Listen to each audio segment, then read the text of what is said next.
Hi, you're listening to Java with Jen with your host, Jenna Lee Samuel. On this show, I bring the simplicity of hearing God's voice into everyday life in a no-nonsense, authentic, and super practical way. With coffee in hand and real life in our faces, let's do this.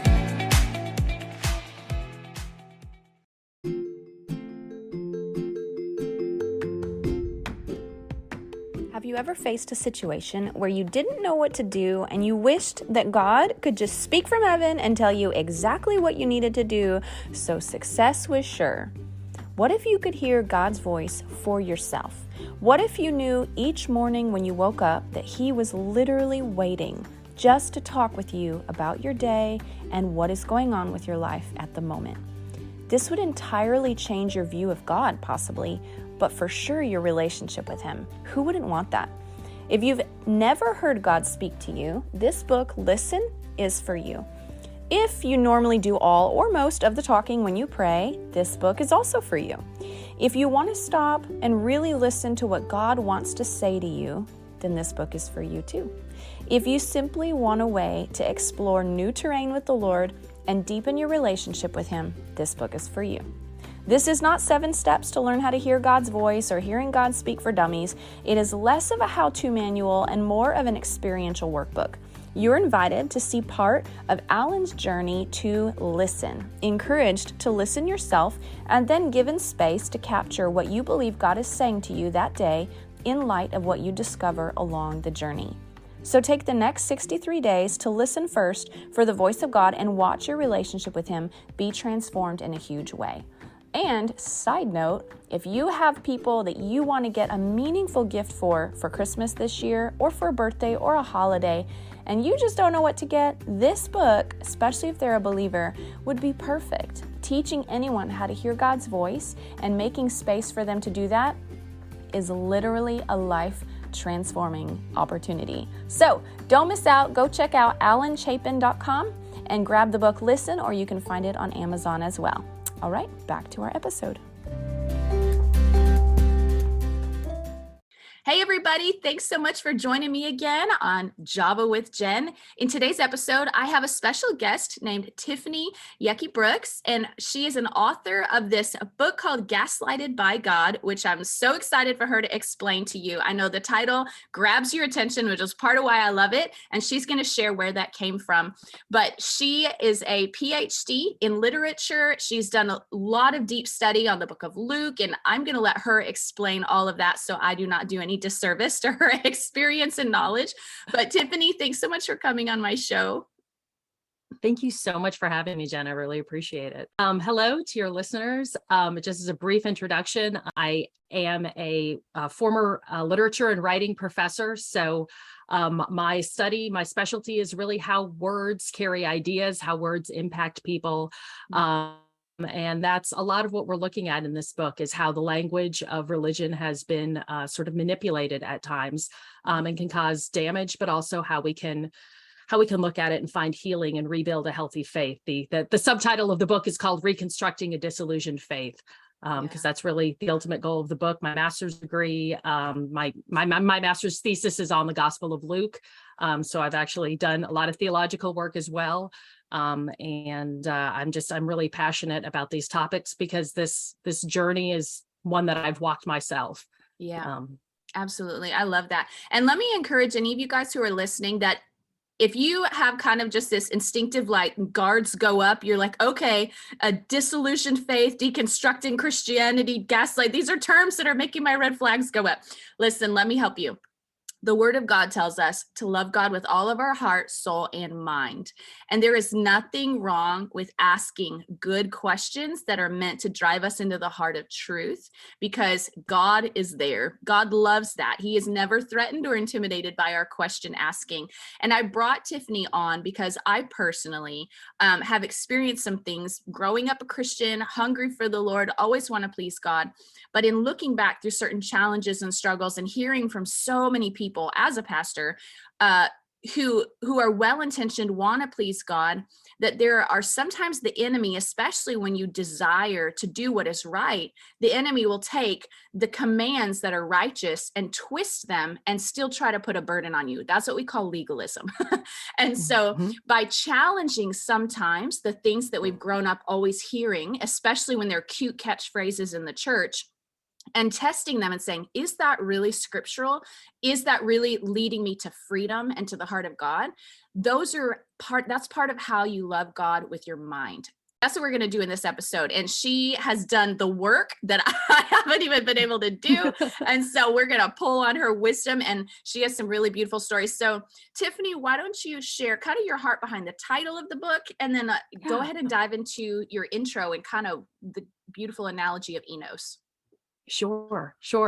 Okay. Well, I went through a really dark night of the soul, period of wrestling, deconstruction without really knowing the words for it, whatever you want to call that. I went through that for about a decade, really, really struggled. And I felt like, I was raised as the good church girl, and, the harder I tried, and the more I was going to please God, just sort of some of those bad theology, the idea of turning our faith almost into a transaction of, if I do this, then God owes me this, because really that's prosperity gospel just packaged as something else. But I was really wrestling with kind of breaking down those ideas and understanding that there was more to God than that, and that was deeply limiting and problematic. But I really didn't know that anyone else was going through that. I was struggling with a lot of those feelings.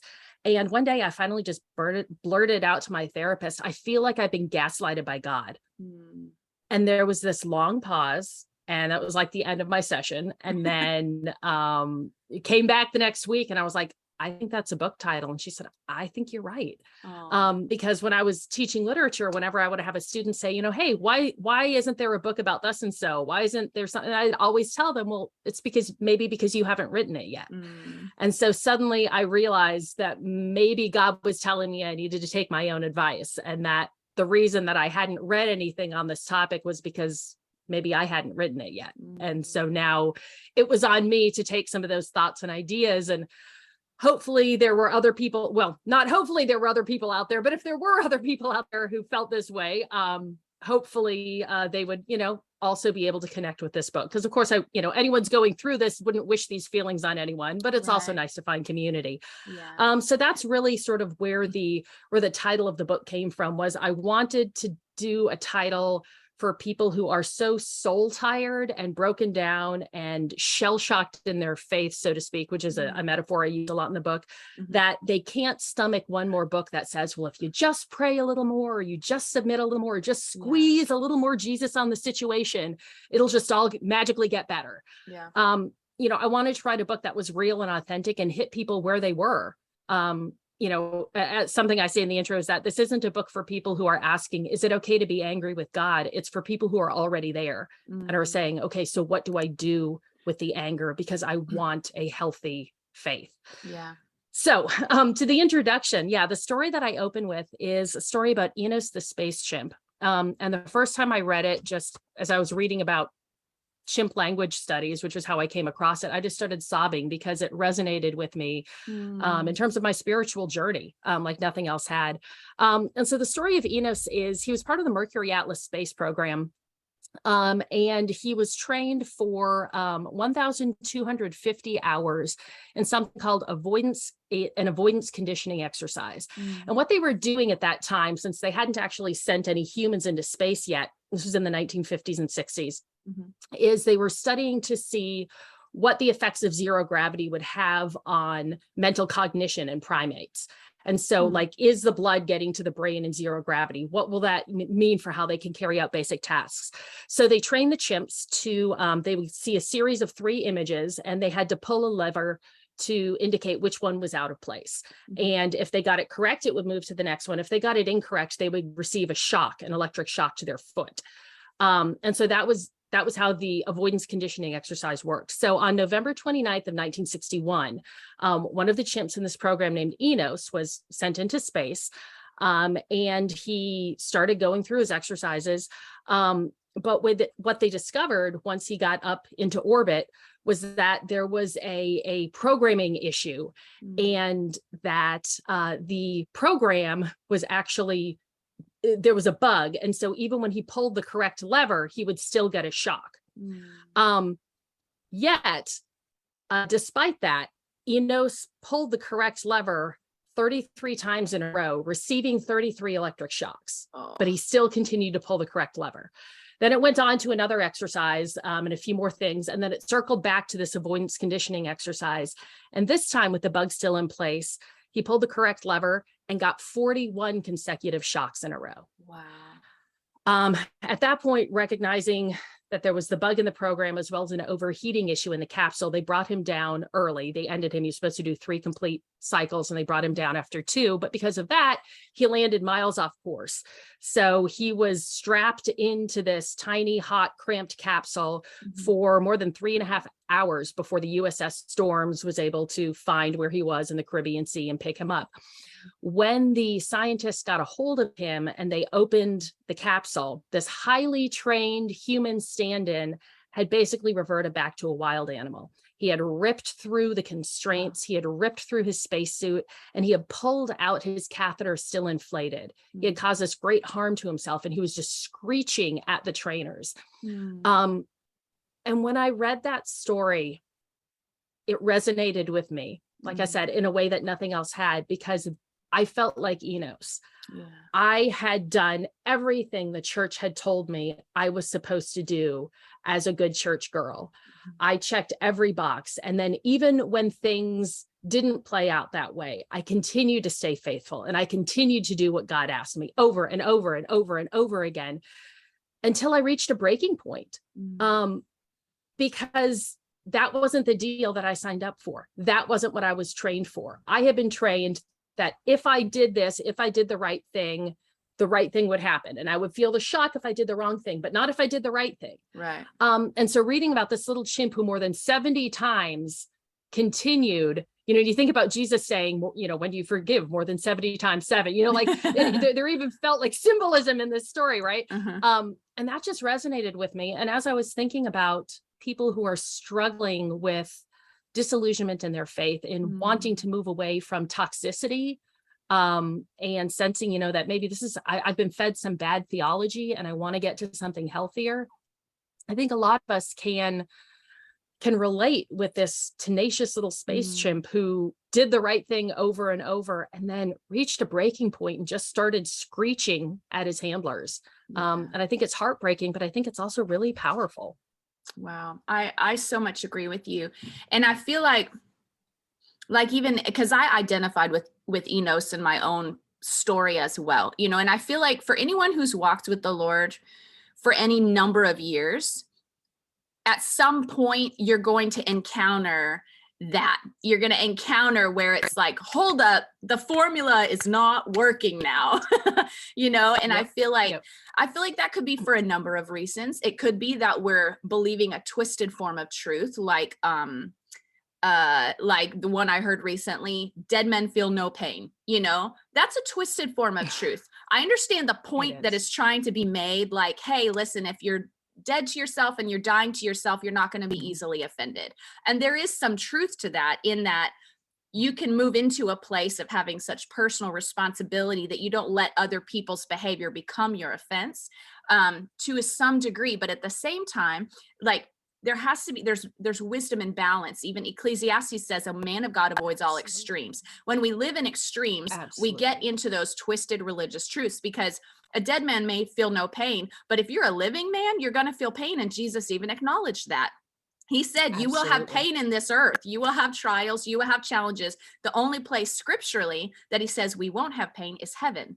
And so the whole point of Jesus being so great is he walks with us through our pain. And so even that, they're trying to make a point, but it's a point that gets twisted in our hearing, because we don't know how to take that formula and translate it over to real life application, and so Right. and for some people, maybe the struggle, where you feel like you're going to snap, is that you're believing for a breakthrough in something.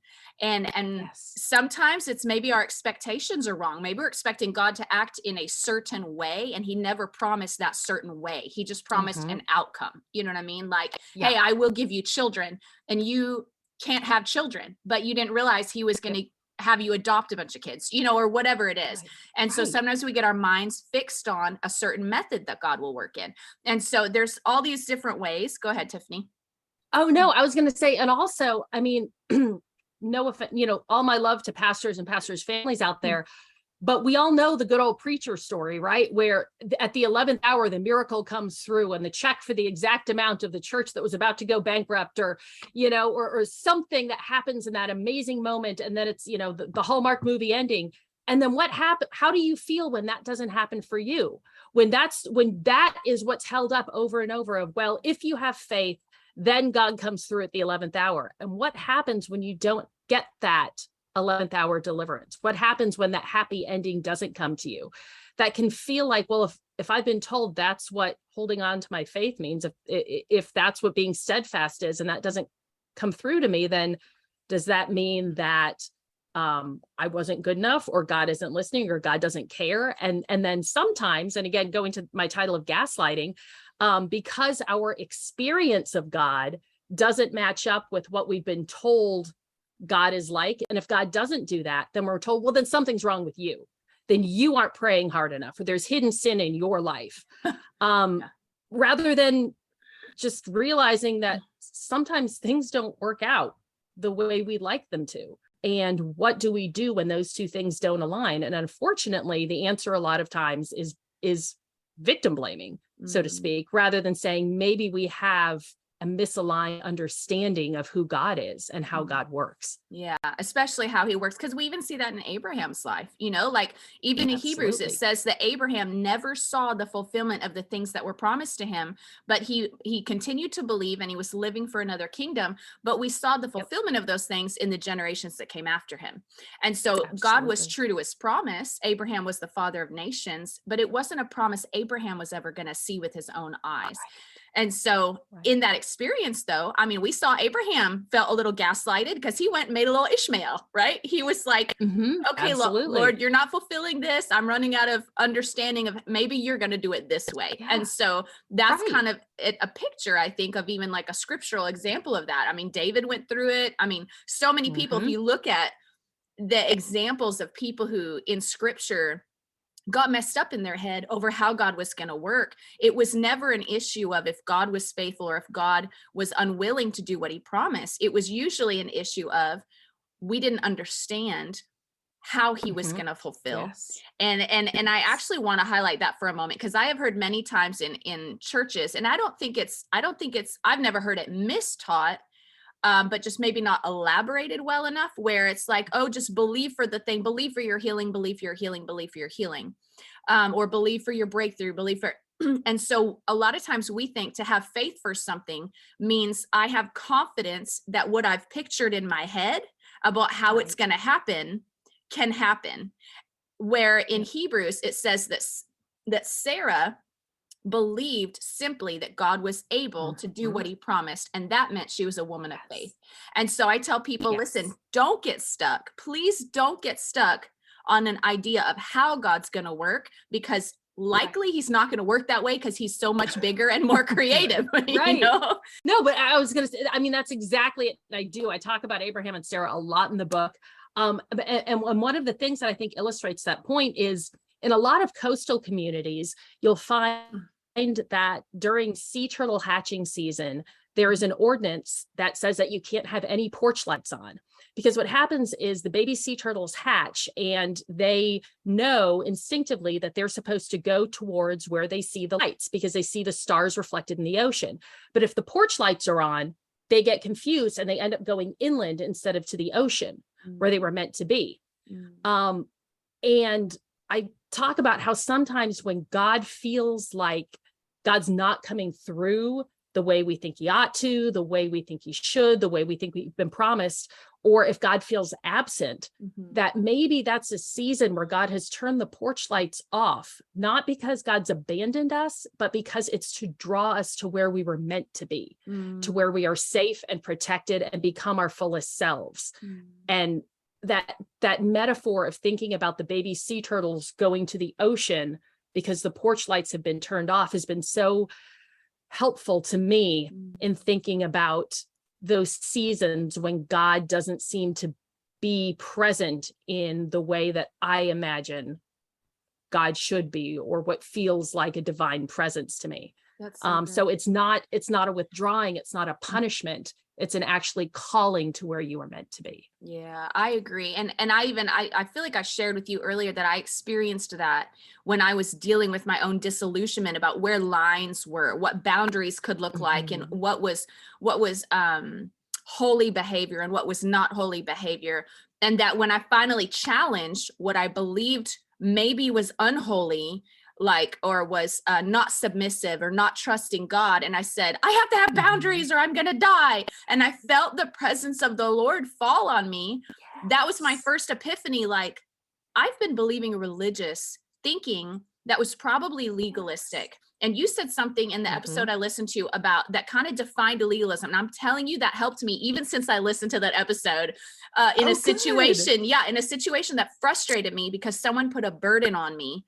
And it frustrated me at my core. I was like, why is this so frustrating? And I realized it's because they're placing a lot of burdens, but they're not lifting any burdens. And it felt unfair. Right. So talk about legalism and how that plays a part in all this. Yeah, absolutely. So I've got a whole chapter on legalism. I grew up in a very well-intentioned, but very legalistic faith. And one of the things I came to realize is legalism ultimately is an attempt to control God.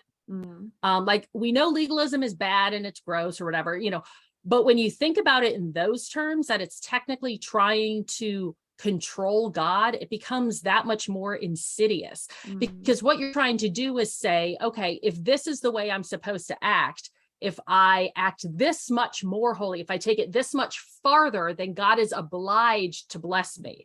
God is obliged to recognize the extra credit that I've done. And that's manipulative. We are manipulating God with legalism. And in Jesus's teaching, what's so interesting is, legalism is expanding the definition. And like you said, putting extra burdens on. But when Jesus does that, he never puts the burden on the individual. He never puts the burden on someone else. He always says, you need to take that extra measure on yourself. So when he expands the definition of what adultery is and says it's lust, he's not saying, and then that's why the woman is wrong. He's saying, and that's why, if that's what you are feeling, you need to deal with that. Yeah. It's not somebody putting that burden on someone else. It's Jesus saying, you check yourself. When God, or when he talks about the restraints on divorce, and that, Jesus is saying, this is what you need to do, because he's trying to protect vulnerable women. So every time you look at Jesus expanding the definition of something, it is not to put the burden on he's not saying, and then you pass that on to someone. He's saying, you take that on. If you're gonna wrestle with this sin, you need to be the one to check yourself. You need to be the one that takes these extra restrictions on. And so we really break down, there's a story that we look at with Saul.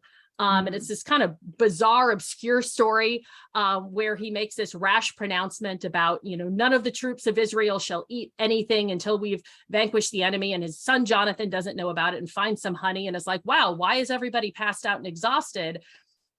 Eat something. You've been in battle all day. And so Jonathan shares the honey with them and they eat it and they're revived and like, oh, this is great. And then Saul freaks out like Saul does and says, hey, I made a declaration that, before God, that nobody was going to eat.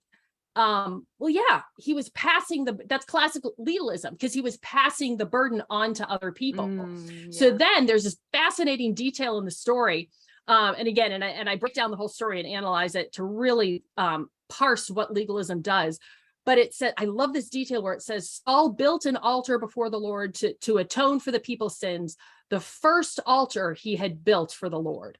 And to me, that was so interesting Huh. because that really gets to the heart of legalism, doesn't it? That Saul, who had had plenty of other sins in his life, the first altar he builds to atone for sins is because, someone else sinned, because of a wow. burden he put on them.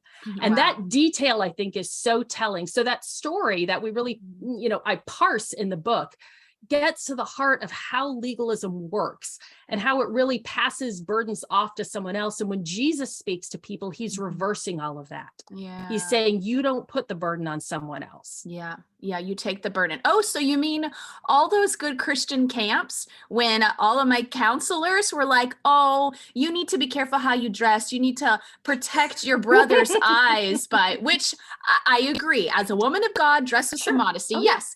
But Absolutely. I work in fashion now, and I have literally sat with Christian women who are pastors crying because of the burdens they've carried, feeling like they should be ashamed of their bodies because somewhere along the line in their Christian experience, they were told, if he's struggling, it's shame on you. You didn't dress right.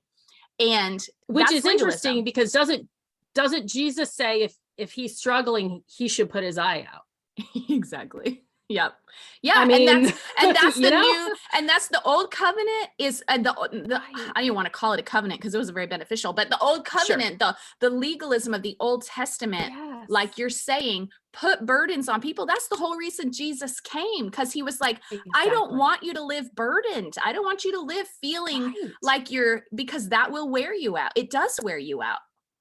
Absolutely. Well, okay. And so there's a whole chapter to this in the book. And this is the part that I'm most excited about because I think it's the most freeing, is there is a Hebrew concept called pikoach nefesh, which translates literally to saving a life. And what that means is that if there is, you are always supposed to prioritize life over the law. And so if there is a situation, so for example, on a high holy day in Judaism, if you have diabetes, you're allowed to eat and drink, even if you're supposed to be on a 25-hour fast. Have some food. God would rather have you healthy and able to worship than dead. Yeah. If you need to take medication with water, take it. If somebody has a heart attack on the Sabbath, you are allowed to dial 911. Now, normally, for Orthodox Jews, making a phone call on the Sabbath would be disallowed. That is the concept of pikoach nefesh. And even though the words don't appear in the Bible, the concept we see is visible throughout. I mean, Jesus over and over, if a child, if a child or an ox falls into a well on the Sabbath, aren't you allowed to pull them out? David and his men eating the showbread. Jesus saving, the woman who in John 8, who's, being brought forward to be stoned for adultery. And he's like, okay, well, whoever's without sin casts him. Jesus prioritized life over the law. And in fact, in Judaism, it's considered an honor. It's supposed to be the person who is the most religiously observant is supposed to have the honor of being the one to break the law in order to save life. And I think that so many teachings in churches, so many of us have heard growing up, well, don't trust your instinct, don't trust your gut, because that's the flesh. That's the flesh talking. And we don't want to trust in the flesh. The heart is deceptive. God, right. Yes, exactly. Rather than recognizing that this was a gift that God gave us to protect ourselves.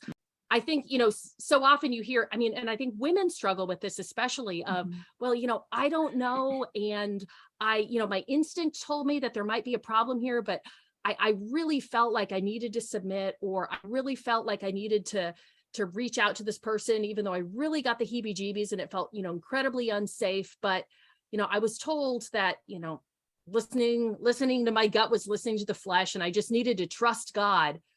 No, yes, trust God, but trust that your intuition is a gift from God meant to protect you. And that is okay to have a boundary to protect life. Yeah. And we do honestly see that concept of having that inner intuition where Paul talks about such and such bore witness with my spirit. He uses that phrase where he said it bore witness with my spirit, meaning there is, and I feel like in the challenges and the trials that I walked through as well, one of the things I walked away, because I lived under some leadership that was manipulative and gaslighting and controlling. And in some relationships, there were manipulative, gaslighting and controlling. And there was some religious abuse and verbal and emotional abuse and all these different things. And what I learned in that is how much I had trained myself to bypass my heart and to override that inner intuition compass that God has given me, and how much it actually destroyed me. It actually caused such a cognitive dissonance inside of myself. Yes. Because I didn't realize my heart and my spirit were actually saying the same thing, but my mind was saying, oh no, you should actually submit to authority, even though they're doing things that are really unhealthy right now, and submit to authority. Absolutely. But we see that there's right ways to do that, and there's wrong ways to do that. And Jesus himself had tons of boundaries. And absolutely. And when people, as you were saying, and it's true that some people, you hear words like deconstruction and this is scary, or questioning or not submitting. Jesus was a deconstructionist. Jesus called out the religious leaders of his day and said, what you are doing is toxic and is contrary to the heart of God. Yeah. And that's what deconstruction is. I think it's kind of a boogeyman right now because it can mean so many different things. Yeah. But ultimately, like, just the basic idea is it is saying, let me break down, let me closely look and examine what I believe, what I have been taught, and pull out the parts that are not true to the heart of God, that are maybe cultural things that have been kind of ossified and presented to us as gospel, but aren't really what God is telling us to do or what Christ is calling us to do. Yeah. And that's all that is. Yeah. And so, the whole goal of this book is to help people who find themselves sort of in the middle of that process. Maybe they didn't want to be there, but they're there anyway, and say, what do I do now? Well, let's look at how do you rebuild? How do you reframe? How do you understand the Bible and your relationship with other people of the faith in order to rebuild a faith that's healthy, that is life affirming, that is closer to the heart of God, that has shed the toxicity of legalism and exclusion and all of these things that put burdens on us that we were never meant to carry. It's true. Okay, so obviously, you guys, we've just really gotten into the meat of this conversation, and Tiffany is so sweet to offer to give us a second episode where we can dig more into her story. I would like to dig a little deeper into the idea of deconstructing your faith, because there's so many misnomers around that idea in our culture, but I believe it is a way of loving God with our mind. And so we're going to wrap this as part 1. We're going to go into episode 2 next week. So Tiffany, why don't you let people know how they can get a hold of you, how they can get this book, and we'll go into life hacks. Absolutely. Okay. You can find me. My website is tiffanyyekebrooks.com. Yecke is Yecke. You can find me on Substack. I've got a Substack, tiffanyyekebrooks.com, or it's called the Leros Project, Leros. We just launched it, the Leros Project. Or you can find me on Facebook as well, Tiffany Yecke Brooks or Tiffany Yecke Brooks, Ph.D. You can find me there. Okay. And your book is on Amazon. I've seen it on there. My book is on Amazon, Christian booksellers, Barnes and Noble, local bookstores, wherever you want to find it. Excellent. Awesome. Well, thank you, Tiffany, for sharing all that. I'm excited about part 2 here. So you guys don't go anywhere. We're going to go into life hacks. Tiffany has a great life hack for you. Hold on one second.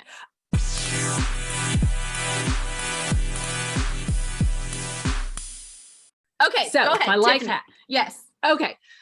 Yes. And so it's actually a writing life hack, because I know a lot of people find writing very life-giving. So Ernest Hemingway allegedly would leave a sentence half finished at the end of the day, so that he said, the next morning, I always knew where to pick up with my writing. Okay, well, that's pandemonium. I can't do that.